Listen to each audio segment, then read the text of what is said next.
A car suspected of carrying firearms is involved in a high-speed chase with another unit. There's intelligence on the vehicle that the driver is in possession of a firearm. There's a marker on it. Yeah. One of the other units has caught up with the vehicle just as it crashed into a roundabout. Miraculously, no one was hurt in the collision, and police have managed to apprehend all 3 occupants of the car.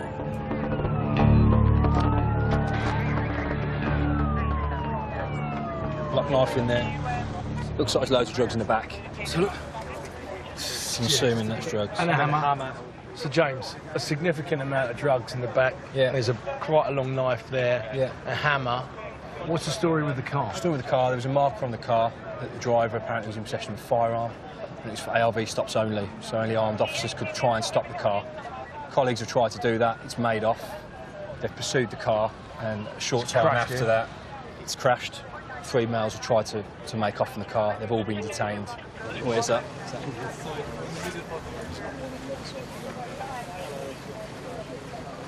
A couple of the guys have got drugs on them.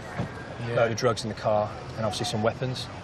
And what's the story in the actual vehicle itself? The vehicle itself, we believe, is stolen, so it's on false plates. It's a stolen vehicle. But, I mean, you look at the damage they've done there, they could have got out of control anywhere and hurt other people. Massively. That could have hit anyone, you know, pedestrians or other motor users.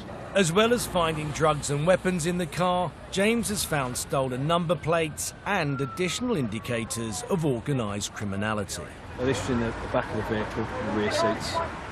We've just tried it in our car in the cigarette charger. And it's blue lights, blue flashing lights, blue and red flashing lights.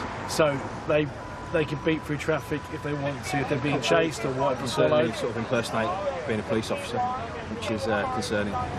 You look at the damage that's been done to that vehicle. They've hit that roundabout at some speed. But not only did they do that, they turned the lights off the vehicle and they drove on the other side of the road. And the reason they did that was they're hoping that the ARV would pull off. It goes to show the lengths that some of these people will go to not to be apprehended. Standing in one of the suspects, how often does something like that happen? Vehicles make off from police in West Mids every day. You know, 3 or 4 of these a day, you know, no for definite, that's the, you know... And how many times do they end up crashing? A lot of the times we have to abandon the pursuits. If it's deemed too high risk, we have to pull away. Ultimately, none of these young men were charged. Home Office figures from 2018 revealed that 9 out of 10 recorded crimes end with no charges. And police close nearly half of all cases because they are unable to identify the lead suspect, in this case, the driver.